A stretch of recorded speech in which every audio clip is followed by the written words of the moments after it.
आनंद की परिभाषा करना बड़ा ही कठिन है, क्योंकि आनंद यानी अध्यात्म में दी एंड हो जाता है। अनंत की ओर यात्रा यानी उसकी यात्रा रुकती नहीं है। आत्मबल इतना बढ़ जाता है कि आदमी उसके ओरा में जब आ जाता है तो अपने आप आनंदित हो जाता है। यह उसकी सरल व्याख्या है। सरल व्याख्या में यह है कि हमारे भीतर दो एनर्जी का वर्क होता है, एक नेगेटिव एनर्जी और एक पॉजिटिव एनर्जी। हम किस एनर्जी का ज़्यादा से ज़्यादा उपयोग करते हैं उसी पर हमारा जीवन निर्भर करता है। कभी हमने ये सोचा ही नहीं है कि ये एनर्जी कैसे वर्क करती है, क्योंकि हमने एकांत में बैठना सीखा नहीं है। अध्यात्म के बारे में सिर्फ विचारों को पढ़ लिया है, जीवन में उसको उतारना भूल गए हैं। आचरण हमारा उस लेवल का नहीं है, क्योंकि ये लेवल की बातें हैं। क्योंकि हम जो लेवल पर चलते हैं, फिजिकल, एस्ट्रल, मेंटल, तो हम इस लेवल पर कहाँ है हमें ये तक पता नहीं है। हमारे विचारों पर भी हमारा संयम नहीं है, तो हम आनंद की बात कहाँ करेंगे? कि आनंद तो ये बात करने के लायक है ही नहीं। अब छोटा बच्चा खेलता है तो क्यों खेलता है, किस लिए खेलता है, क्या आनंद मिलता है? परमात्मा ने ये सृष्टि बनाई है और इसमें हमें बनाया है। क्या हम कठपुतली है या वो आनंद लेने के लिए हमें तैयार कर बैठे?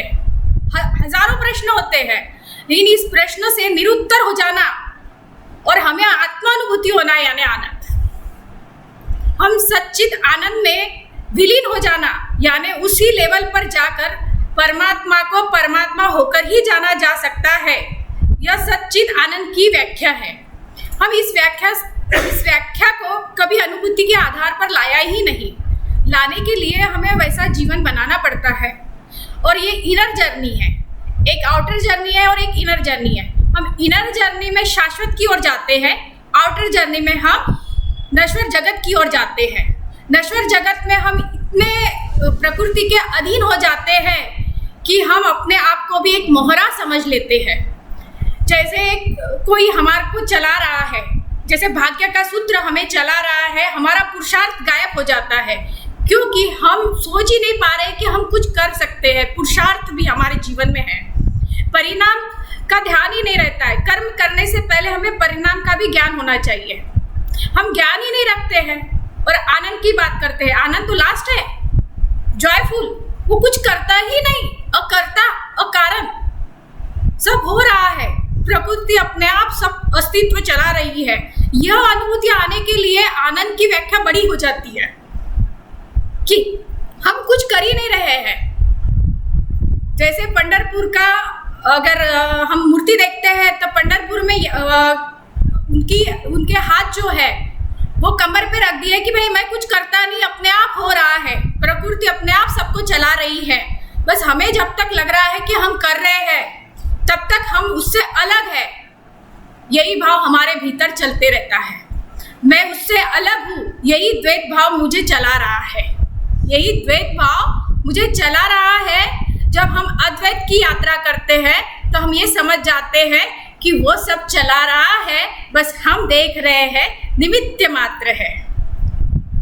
हम निमित्त की ओर नहीं जा रहे हैं, हम चाह रहे हैं कि हम करते हैं, हम कर रहे हैं। हमारे वजह से कोई सुखी है, किसी की वजह से कोई सुखी नहीं है। बस हमारे अंदर ऐसी एनर्जी वर्क करती है जिसके वजह से हम तो सुखी है ही है, हमारे ओरा में आने वाला आदमी भी सुखी होता है।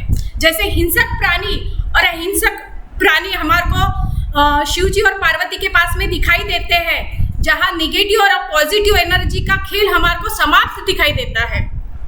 दोनों अलग होकर भी वहाँ पर अद्वैत की यात्रा खत्म हो जाती है, अद्वैत का ज्ञान हो जाता है। यानी अद्वैत की यात्रा में हमारे को दोनों एनर्जी का वर्क समझ में आता है, निगेटिव एनर्जी और पॉजिटिव एनर्जी। जो नीचे ली जाती है वो पतन की ओर जाती है, अंधकार की ओर। मोह माया में जो जकड़े हैं, स्त्रियों का सबसे बड़ा वीक पॉइंट है कि वो अपने अंदर मोह को, लालच को बनाए रखती है। इसके वजह से उसके अंदर जो ममत्व है वो मोह की परिभाषा को ज़्यादा दृढ़ करता है। आदमी प्रज्ञावान है लेकिन उसे अपने ज्ञान का अहंकार हो जाता है तो उसका भी वही पतन हो जाता है। हर आदमी में कहीं ना कहीं विकारों का ही खेल चलते रहता है। श्रेष्ठ और अश्रेष्ठ का कोई ज्ञान नहीं है। यहाँ श्रेष्ठत्व का जो है वो समर्पण में ही है। जो चला रहा है उसके साथ हमारे को सहयोग देना है। विकास का दायरा बढ़ाने के लिए हमारा सिर्फ ओंजली भर पानी गिरता है, उसमें और कुछ नहीं गिरता। हम ये चाहते हैं कि हम ही समुद्र है। पहले दिन ही हम बोलते थे हम समुद्र है, हमारे अंदर सब कुछ है, वो सच्चिदानंद ही हम हैं। आपने देखा होगा टीवी पे बहुत से महात्मा गुरु ये कहते हैं कि हम ही सब है, भंडार बना दिया उन्होंने, कपड़े वपड़े पहन लेते हैं, हम ही आनंद चित है। और फिर वो आनंद चित है तो तुम्हारे को मैंने जो आप करते हैं उसके लिए 11,000, 21,000, 1 करोड़ तक की बात हो रही है। फिर ये कहाँ से आनंद दे सकते हैं? क्या इनके पास से हमारे को सच्चिद आनंद प्राप्त हो सकता है जो पैसे के बल पे हमारे ही जीवन को बिगाड़ रहे हैं? फिर ये आनंद की अनुभूति कहाँ से आती है? तो इनर जर्नी में जब हम चलते हैं तो धीरे धीरे स्टेप बाय स्टेप हमारी लेवल बढ़ती जाती है। सकारात्मक ऊर्जा का हमारे अंदर तरंगे उत्पन्न होती है। जैसे सर ने बोला, सोनोने सर ने, आनंदाचा डोही, आप महसूस कर सकते हो उस एनर्जी को, उस सकारात्मक एनर्जी को। क्या आपने वैसा महसूस किया है? उसी को कहते हैं अदृश्य शक्ति का हमारे अंदर संचार होना। हमारे अंदर एंजल वर्क करते हैं, सर ने अभी बोला है। कब करेंगे? जब उस लेवल का शरीर हमारा होगा। वो भी शरीर उस लेवल का ही चाहते हैं कार्य करने के लिए। अदृश्य शक्ति हमारे अंदर तभी वर्क कर सकती है जब हम शुद्ध चित्त आनंद रहेंगे, तभी हमारे शरीर में आकर वो वर्क करते हैं। तो हमारी पात्रता मायने रखती है। आनंद लेने के लिए हर व्यक्ती की अपनी अपनी पात्रता है। लेडीज को साडी पहनने से अच्छा लगता है। गुलाबी साडी आपल्याला माहितीच आहे, नवीन गाणं चालू आहे, म्हणजे नखरेल बाई कशी साडी घालते आणि कसं चित्र दाखवून राहिली आहे जगाला हे देवालाच माहित आता। म्हणजे आपण प्रदर्शनामध्ये आलेलो आहोत। समर्पण हा गायब झालेला आहे आपल्या जीवनातून। जो एक स्त्री मर्यादा में रहती थी वो स्त्री प्रदर्शन बन रही है। खुद को इस पर्दे का भाग बना चुकी है। क्या वहां से आनंद प्राप्त होगा? क्या आउटर में जो हमें दिखाई देता है, जो एक ब्यूटिशियन में दिखाई देता है, क्या वो आनंद है? वो खुद भी आनंद चाहती है, तुम उसको अच्छा बोलो। उसकी भी आपसे अपेक्षा बढ़ जाती है कि आप उसको सुंदर बोलो।